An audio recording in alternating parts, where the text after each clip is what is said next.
Kasno, seorang guru muda asal Jawa Tengah, tiba di desa Tumbang Palangai, sebuah pemukiman terpencil di jantung Kalimantan Tengah.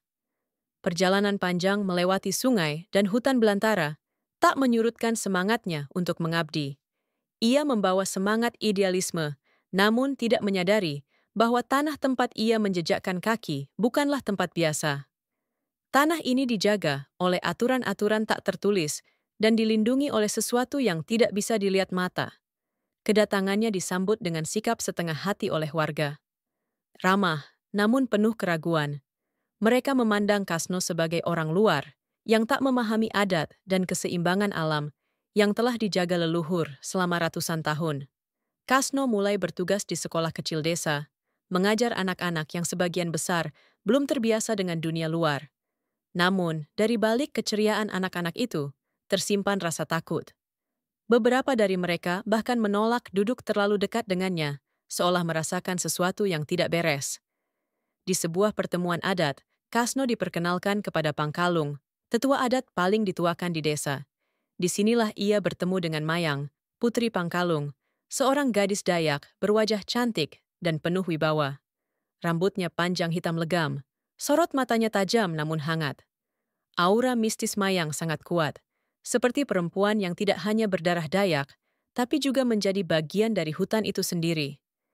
Ketertarikan pun tumbuh dalam hati Kasno, meski ia sadar hubungan semacam ini bisa jadi melanggar batas-batas adat yang tak ia pahami sepenuhnya. Kasno mencoba menyesuaikan diri. Ia mengikuti aturan, bersikap sopan, dan tidak mencampuri urusan adat. Namun gangguan mulai terjadi. Pada malam pertama, ia mendengar ketukan pelan dari balik dinding rumah dinasnya. Suara itu datang seperti irama, selalu berulang dalam 3 ketukan. Ia mengabaikannya, berpikir itu hanya hewan malam. Tapi pagi harinya, ia menemukan sehelai bulu burung enggang, benda keramat dalam budaya Dayak, terselip di bawah bantalnya. Tidak mungkin itu kebetulan. Di hari-hari berikutnya, beberapa murid mendadak mimisan di kelas. Seorang anak jatuh pingsan sambil menggigil dan berhalusinasi. Warga mulai membicarakan hal itu, menyalahkan kehadiran Kasno sebagai sumber gangguan. Ia dianggap membawa energi asing yang mengusik roh-roh penjaga desa. Kasno mulai merasakan mimpi buruk berulang. Dalam mimpinya, ia melihat dirinya berjalan di tengah hutan, lalu diikat di bawah pohon besar dengan akar mencuat seperti lengan. Sosok hitam bersayap muncul dari langit, menatapnya dengan mata merah menyala, lalu berbisik dengan suara dalam. "Tanah ini bukan untukmu." Setiap kali ia bangun, tubuhnya penuh keringat dan jantung berdegup kencang. Sementara itu, dari balik bayang-bayang desa, Langkap, seorang pemuda lokal yang dikenal pendiam namun disegani, memperhatikan gerak-gerik Kasno. Ia adalah keturunan langsung dari garis dukun leluhur desa dan telah sejak lama mencintai Mayang. Bagi Langkap, kehadiran Kasno adalah ancaman bukan hanya terhadap kehormatan adat, tapi juga terhadap posisinya sebagai pewaris kekuatan spiritual desa. Langkap mulai melakukan ritual-ritual gaib secara diam-diam. Ia meyakini bahwa hanya dengan kekuatan leluhur, ia bisa menghentikan Kasno. Tapi perang ini bukan sekadar soal cinta atau kecemburuan. Ini tentang mempertahankan keseimbangan spiritual tanah yang dianggap suci. Kasno tidak tahu bahwa ia telah melangkah ke dalam wilayah yang sangat berbahaya. Wilayah di mana logika tidak berlaku, dan nyawa bisa menjadi tumbal hanya karena menyentuh sesuatu yang tak boleh disentuh.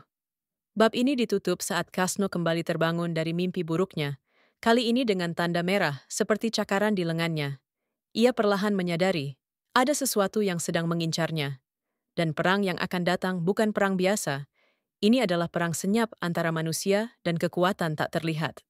Setelah beberapa malam tak bisa tidur karena mimpi buruk dan tanda-tanda fisik misterius di tubuhnya, Kasno mulai merasa tubuh dan pikirannya digerogoti oleh sesuatu yang tak kasat mata. Tubuhnya lelah dan jiwanya mulai goyah. Ia menyimpan semua rasa takut itu sendiri, karena belum sepenuhnya percaya bahwa gangguan ini benar-benar berasal dari dunia gaib. Namun, semuanya berubah ketika seorang anak muridnya, Tara, ditemukan pingsan di depan rumah dinasnya. Tubuh Tara panas seperti terbakar dari dalam. Di leher bocah itu terdapat tanda seperti tato kuno Dayak, yang Kasno tak pernah lihat sebelumnya. Warga berdatangan, Beberapa mulai menunjuk langsung ke arahnya. Kasno didesak untuk menjelaskan apa yang telah ia lakukan. Pangkalung datang menyelamatkan situasi, menyuruh semua orang mundur. Ia memeriksa Tara dan kemudian mengajak Kasno bicara empat mata di balai adat. Di sana, Pangkalung mengungkapkan sesuatu yang mengejutkan. Kasno telah secara tidak sengaja menyentuh wilayah keramat, tempat di mana roh penjaga suku masih aktif. Ternyata, malam saat ia tersesat di hutan mencari sinyal telepon beberapa hari sebelumnya, Kasno telah berdiri tepat di batu keramat pemanggil arwah leluhur. Namun lebih dari itu, Pangkalung menduga ada pihak lain yang telah memperkuat kutukan itu. Ia tidak menyebut nama, tapi Kasno mulai mengaitkannya dengan lengkap. Semakin hari, keanehan demi keanehan menumpuk. Rumah dinas Kasno mulai dipenuhi bau busuk setiap tengah malam.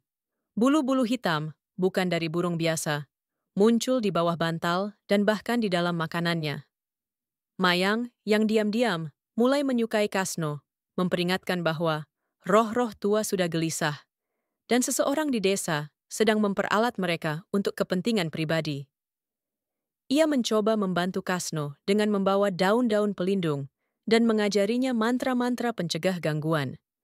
Sementara itu, Langkap melakukan ritual besar di Bukit Buntal, tempat rahasia di mana nenek moyangnya dulu menyimpan kekuatan santet, panggilan roh gunung. Ia meminta kepada roh pendendam untuk membuat Kasno menderita secara perlahan. Tapi ritual itu memerlukan tumbal, seekor ayam hitam, darahnya, dan juga nama asli korban. Langkap sudah tahu nama lengkap Kasno, dan upacara itu pun selesai dilakukan. Keesokan harinya, Kasno pingsan saat mengajar. Tubuhnya gemetar hebat, dan di sekujur punggungnya muncul pola lingkaran hitam seperti terbakar, lambang kutukan dari Dayak tua. Ia dilarikan ke rumah Pangkalung, di mana dilakukan upacara penyembuhan, tapi roh yang mengikatnya terlalu kuat. Pangkalung akhirnya memutuskan untuk mengungkapkan kenyataan kepada Kasno, bahwa ia kini sudah menjadi bagian dari medan perang antara dua kekuatan. Dan di dunia gaib Dayak, perang santet adalah perang yang tidak mengenal ampun. Malam di desa Tumbang Palangai turun seperti kabut pekat yang mematikan. Suara hutan mendadak senyap, tak ada gesekan ranting atau kokokan burung malam. Suasana mencekam ini menjadi awal dari malam terpanjang yang pernah Kasno alami. Setelah upacara penyembuhan yang dilakukan Pangkalung, tubuh Kasno masih lemas. Meski bekas lingkaran hitam di punggungnya mulai memudar, jiwanya belum pulih. Ia merasa seperti selalu diawasi oleh sesuatu yang tidak berada di dunia ini. Setiap kali ia menutup mata, ia melihat bayangan hitam dengan mata merah menyala. Sosok yang muncul dari ritual Langkap di Bukit Buntal. Sosok itu kini mulai bergerak di antara dunia roh dan dunia manusia. Langkap tahu bahwa waktu untuk menyerang secara penuh telah tiba. Ia melakukan pemanggilan kedua, kali ini dengan tulang belulang manusia yang ia curi dari kuburan lama di dalam hutan.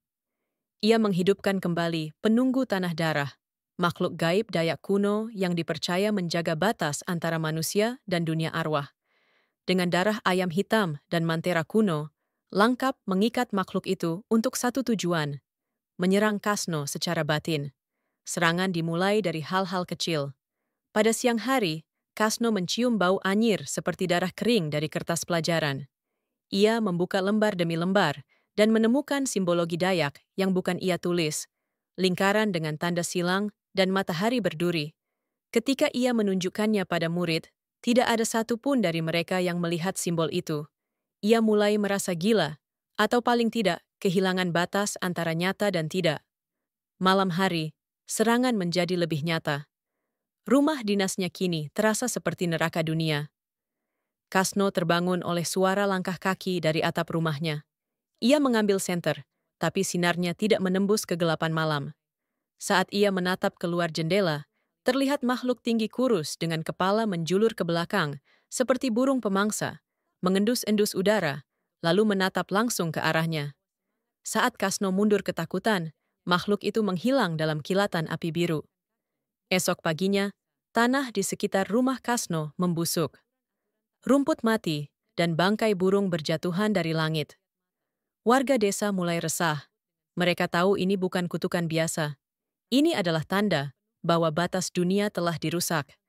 Pangkalung memperingatkan bahwa Langkap tidak hanya memanggil roh, tapi menciptakan jalur antara alam gaib dan alam manusia, yang sangat berbahaya jika tak segera dihentikan.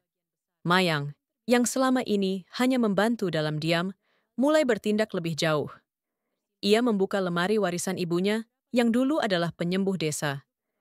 Di dalamnya ada kain pelindung roh, seutas manik-manik dari akar pohon kalabaka, dan belati kecil dari tulang rusa putih.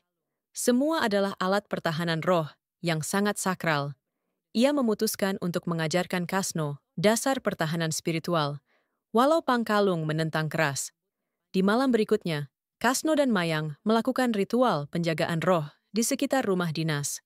Mereka menggambar simbol pelindung di keempat penjuru mata angin dan meletakkan tumbal bunga hutan di atas tanah.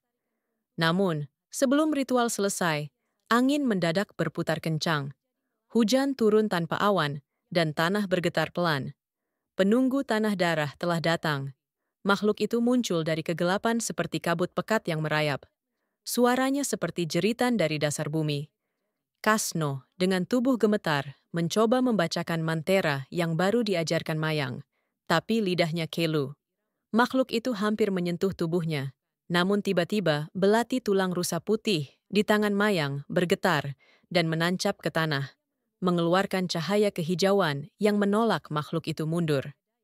Makhluk itu tidak pergi, hanya mengintai dari kegelapan. Kasno menyadari satu hal penting.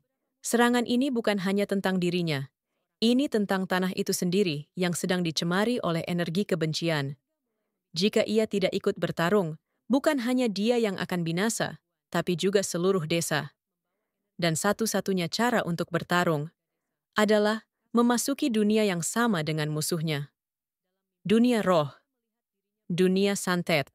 Setelah serangan langsung dari penunggu tanah darah, Kasno sadar bahwa ia tidak bisa lagi hanya bertahan. Jika ia ingin selamat, jika ingin menyelamatkan Tara, Mayang, bahkan desa ini, ia harus melawan. Tapi untuk melawan kekuatan seperti Langkap, ia butuh senjata yang setara. Dan di tanah Dayak, itu artinya satu hal. Masuk ke dunia arwah dan meminta izin pada para leluhur. Langkah pertama adalah mempersiapkan tubuh dan jiwa. Pangkalung yang awalnya menolak, akhirnya setuju untuk membantu setelah melihat tekad Kasno yang tidak goyah. Ia memperingatkan, jika kau melangkah ke dunia arwah, tak ada jalan kembali sebagai manusia biasa. Kau akan terikat pada dua alam, dunia kasat mata dan dunia gaib. Selamanya. Mereka memulai ritual pada malam ke-7 setelah serangan. Lokasinya adalah gua tua di tepi sungai Kahayan, tempat yang dipercaya sebagai gerbang kecil menuju dunia arwah. Kasno mengenakan ikat kepala daun dan kalung manik-manik leluhur. Tubuhnya dibaluri ramuan pahit dari akar hutan. Mayang menyiapkan dupa dan mantra penuntun, sedangkan Pangkalung menggambar simbol burung tingang, penjaga jiwa dalam kepercayaan Dayak, di dinding gua. Saat bulan tepat berada di atas kepala, Pangkalung menyemburkan asap kemenyan ke wajah Kasno. Ia mulai kehilangan kesadaran, tubuhnya melayang ringan. Ketika membuka matanya kembali, ia tidak berada di gua lagi. Ia telah memasuki dunia arwah. Segalanya tampak seperti hutan, tapi tak ada suara. Pohon-pohon tampak lebih tinggi, daun-daunnya berwarna ungu kebiruan, dan sungai mengalir terbalik ke langit. Bayangan-bayangan bergerak tanpa bentuk. Jiwa-jiwa tak tenang berbisik dalam bahasa tua yang entah mengapa bisa ia pahami. Di tengah hutan gaib itu, Kasno dihampiri oleh seorang leluhur bersosok tua dengan tubuh bercahaya. Leluhur itu memperkenalkan diri sebagai Tua Kuno, salah satu nenek moyang suku Dayak Maanyan, yang dipercaya menjaga perbatasan dunia roh. Tua Kuno menatap tajam ke arah Kasno dan berkata, "Kau telah melanggar batas, tapi jiwamu belum rusak. Jika kau ingin menyeimbangkan kembali dunia ini, maka bawalah roh pelindung bersamamu." Tua Kuno menunjuk ke arah seekor burung raksasa, burung tingang, yang lalu melompat ke tubuh Kasno dan menghilang dalam cahaya. Sejak saat itu, Kasno menjadi penyandang pelindung roh.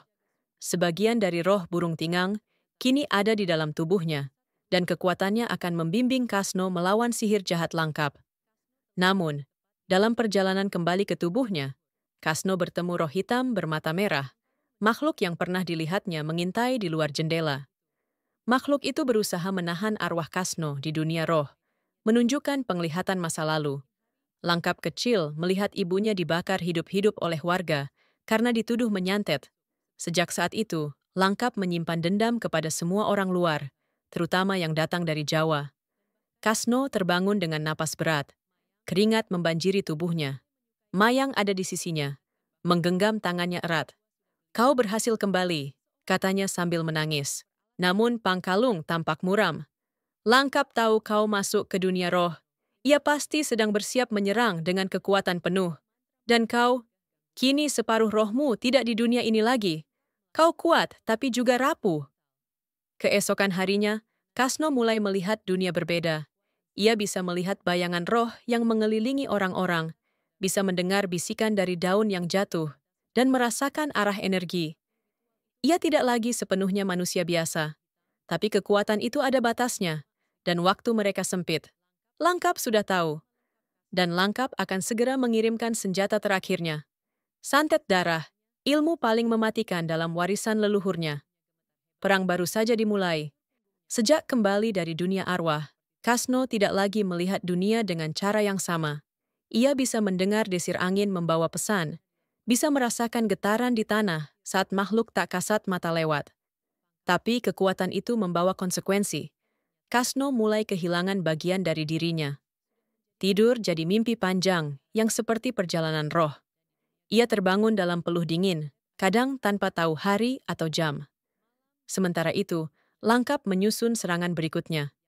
Ia tahu Kasno kini bukan manusia biasa, maka dia harus menggunakan santet darah, ilmu pamungkas yang diwarisi dari jalur kelam nenek moyangnya, ilmu yang mengubah darah manusia menjadi perantara roh pembunuh. Untuk melancarkan santet darah, Langkap melakukan pengorbanan. Seekor anjing hitam dibelah di atas altar kayu hutan. Darahnya ditampung dalam tempurung manusia, lalu dicampur dengan serpihan tulang dan rambut milik Kasno, yang berhasil ia peroleh dari tanah dekat rumah dinas Kasno saat malam badai. Ia kemudian memanggil roh penasaran dari zaman konflik suku, roh para prajurit yang mati dalam kemarahan dan belum pernah diritualkan dengan benar. Roh-roh itu marah, beringas, dan penuh dendam. Dengan darah Kasno sebagai kunci, Langkap memerintahkan mereka untuk merasuk, mengoyak tubuh dan jiwa sang guru. Malam itu, Kasno merasa tubuhnya panas, seperti dibakar dari dalam. Darah di tubuhnya seolah mendidih. Ia muntah cairan hitam yang bergerak sendiri di lantai, membentuk wajah-wajah mengerikan. Mayang yang menemaninya sempat hampir kesurupan saat melihat roh masuk melalui lubang-lubang dinding dan bergentayangan di langit-langit rumah. Pangkalung datang terlambat malam itu, dan saat ia masuk, ia berteriak, "Ini bukan santet biasa, ini darahnya sendiri yang dibalikan padanya." Pangkalung segera melakukan pemagaran. Ia membakar akar kalabaka dan meletakkan tulang ayam kampung putih di 4 penjuru ruangan. Bau hangus memenuhi udara. Mantera kuno dilantunkan untuk menetralkan roh marah, tapi efeknya hanya sementara. Tubuh Kasno tetap panas, dan kulitnya mulai retak seperti terbakar dari dalam. Dalam kondisi setengah sadar, Kasno dibawa ke hutan keramat, tempat di mana roh burung tingang pertama kali turun ke bumi, menurut kepercayaan tua Dayak. Di sana, Mayang memohon pada arwah leluhur untuk memberi Kasno kekuatan menyembuhkan dirinya dari dalam. Ia memeluk tubuh Kasno, membisikkan lagu-lagu neneknya, dan mengikatkan gelang manik pelindung di pergelangan Kasno. Tiba-tiba, tubuh Kasno mengejang hebat. Ia mulai berbicara dalam bahasa roh. Lidahnya berbicara cepat, seperti bukan miliknya. Dari mulutnya keluar darah yang berubah menjadi kabut hitam, dan dari kabut itu muncul sosok roh prajurit Dayak dengan wajah terbelah dua. Roh itu tidak menyerang. Ia berbicara kepada Kasno, "Kami dibangkitkan bukan untuk membunuh, tapi karena dendam kami dipanggil. Bantu kami kembali, bebaskan kami." Roh itu menunjukkan bahwa Langkap telah mengurung banyak roh dalam sangkar roh di rumahnya. Kasno, yang kini bisa melihat jalur roh, melihat rantai astral menuju pondok Langkap di tengah rawa. Ia menyadari satu hal penting. Perang ini bukan hanya soal nyawa manusia. Ini soal keadilan roh yang dirusak. Setelah kejadian itu, Kasno perlahan sembuh, tapi ada bekas luka di dadanya, berbentuk pusaran kecil, hitam, tempat roh sempat masuk. Ia kini menjadi penampung sebagian roh, dan dalam beberapa malam, ia bisa berbicara dengan mereka. Namun kekuatan itu mengancam jiwanya. Setiap kali roh masuk, sebagian dari Kasno hilang. Ia semakin kehilangan tidur, mulai lupa nama-nama muridnya, bahkan hampir tidak mengenali wajahnya sendiri di cermin. Ia tidak hanya menjadi penyelamat, tapi juga tempat bertemunya dunia roh dan dunia manusia. Dan itu harga yang mahal. Pangkalung dan Mayang menyadari bahwa Kasno tak bisa dibiarkan seperti ini. Maka mereka memutuskan satu hal, menyerang langsung Langkap di pusat kekuatannya, sebelum terlalu banyak roh terperangkap, dan Kasno kehilangan jiwanya sepenuhnya. Langkap tak lagi bersembunyi. Setelah upaya santet darahnya gagal membunuh Kasno, ia mulai menyebarkan teror secara terbuka. Bayi-bayi di desa mulai menangis tak henti tiap malam. Ibu-ibu mendapati anak mereka bicara dengan teman tak terlihat, yang menggambarkan wajah seperti tengkorak berlendir. Hewan ternak mati dengan tubuh kaku dan lidah tergigit. Penduduk mulai resah. Beberapa menyalahkan kehadiran Kasno dan Mayang. Namun Pangkalung berdiri di depan balai desa, mengetuk tongkat kayu tua miliknya ke tanah. Suaranya lantang. Langkap bukan Dayak sejati. Ia menggunakan roh untuk membalas dendam, bukan menjaga keseimbangan. Desa pun terpecah. Sebagian ingin melawan, sebagian ingin mengusir Kasno dan membiarkan Langkap menang. Tapi waktu tidak berpihak. Roh-roh yang dikurung Langkap mulai meracuni alam sekitar. Sungai menjadi keruh, pepohonan meranggas di luar musim. Udara menjadi berat dan rasa sesak menyerang tiap malam. Tanda bahwa sangkar roh milik Langkap semakin kuat dan menyatu dengan dunia nyata. Kasno tahu, untuk menghentikan ini semua, ia harus menghancurkan sangkar roh dan menghadapi Langkap secara langsung di rawa hitam. Tempat tersembunyi di tengah rawa lebat, di mana tanah tidak lagi menerima jejak kaki dan suara bisa tenggelam dalam kabut. Pangkalung, Mayang, dan 3 orang tetua muda Dayak menemaninya. Sebelum berangkat, mereka menjalani ritual pelindung jiwa. Tubuh diolesi minyak dari getah hutan, diberi jimat tulang burung enggang, dan mata dicuci dengan air dari mata air keramat agar bisa melihat roh yang tersembunyi. Perjalanan ke rawa hitam memakan waktu 2 hari. Mereka menyusuri sungai kecil dengan rakit kayu, menembus kabut yang terasa dingin seperti embusan nafas arwah. Sepanjang jalan, mereka melihat sosok-sosok samar berdiri di tepian hutan, roh penasaran yang gagal disucikan. Mereka tidak menyerang, hanya mengikuti, mengawasi. Saat mereka tiba di jantung rawa, langit menjadi merah gelap seperti menjelang badai. Di sana berdiri sebuah pondok tua terbuat dari tulang binatang, diikat dengan akar dan kulit kayu. Di atasnya tergantung belasan sangkar roh, terbuat dari bambu hitam dan kain kafan, memerangkap roh-roh yang terus berteriak tanpa suara. Langkap menunggu di depan pondok, mengenakan jubah merah darah dengan topeng tengkorak rusa. Di tangannya, tongkat besar berujung gading. Ia tampak kurus, namun auranya sangat kuat. Matanya bersinar hijau seperti api dalam kabut. "Kasno!" teriaknya. "Kau pikir bisa menjadi juru selamat? Kau hanya tumbal lain dalam sejarah tanah ini. Jawa atau Dayak, semua sama di hadapan roh." Pertarungan pun dimulai. Bukan seperti pertarungan biasa. Ini pertarungan antara 2 kekuatan gaib.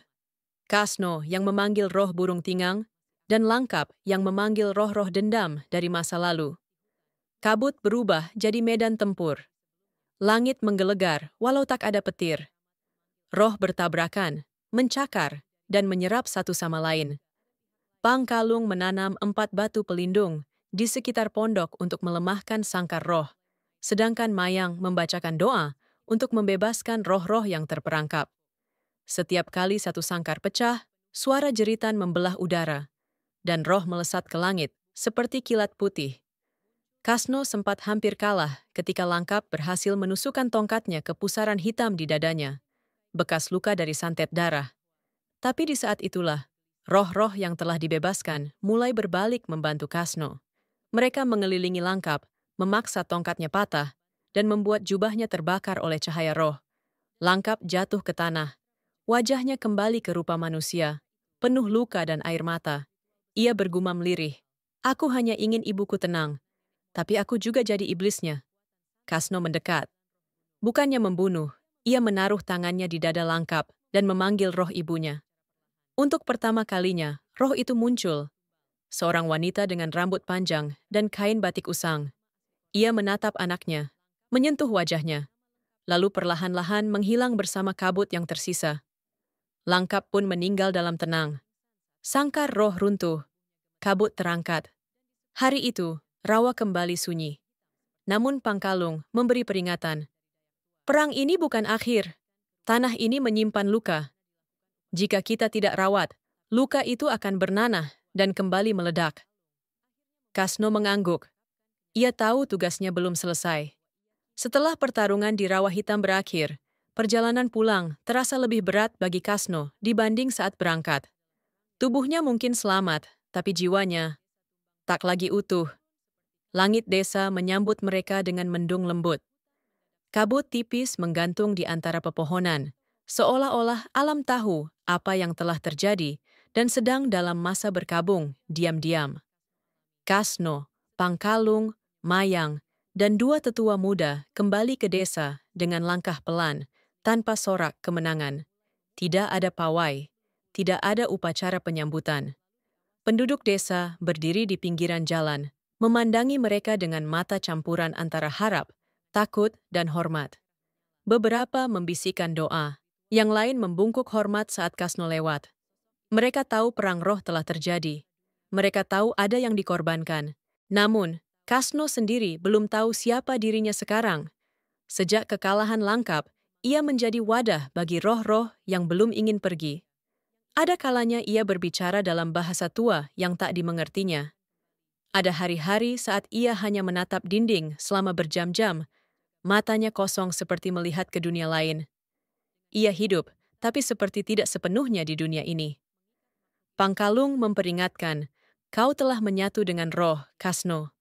Tak banyak manusia yang bisa menanggung itu. Kau harus memilih, menjadi penjaga batas dunia roh, atau mengembalikan semuanya dan hidup sebagai manusia biasa."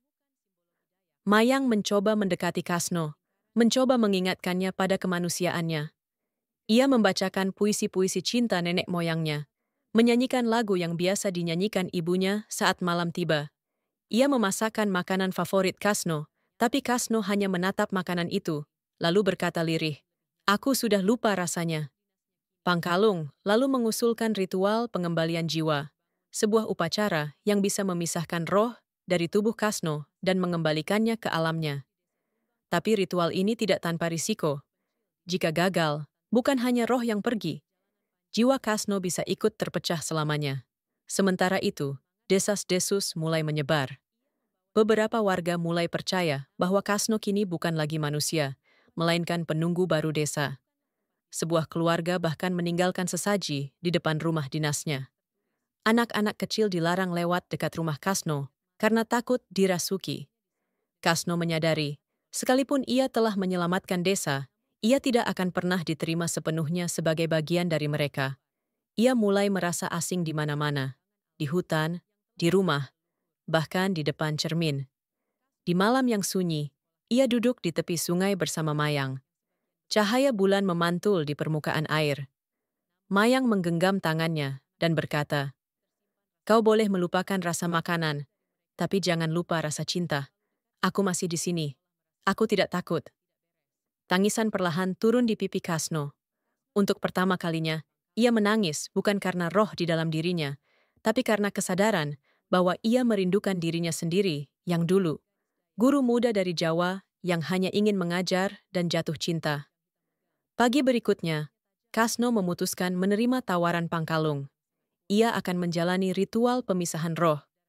Bukan karena ia ingin kekuatannya hilang, tapi karena ia ingin hidup sebagai manusia, bukan bayangan dunia gaib. Ia ingin mencintai, mengajar, menua. Ia ingin tertawa dan merasa takut karena hal biasa, bukan karena bayangan makhluk tanpa kepala. Namun, ritual itu akan menjadi pertaruhan terakhirnya.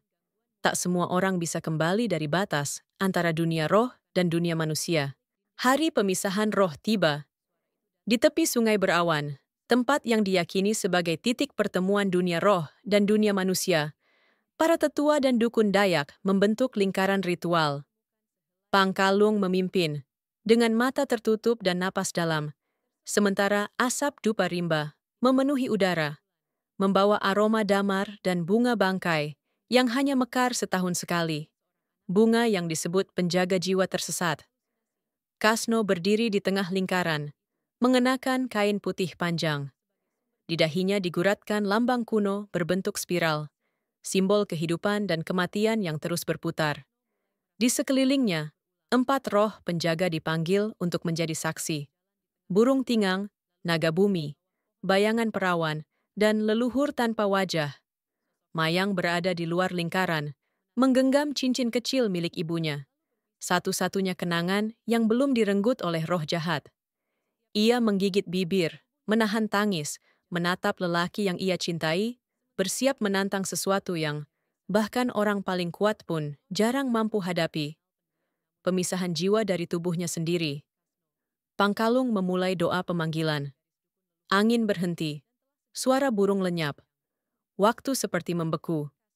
Tiba-tiba, tubuh Kasno terangkat beberapa sentimeter dari tanah.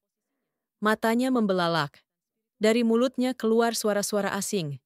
Suara bayi menangis, jeritan wanita, tawa lelaki tua, dan bisikan yang tak bisa dimengerti manusia biasa.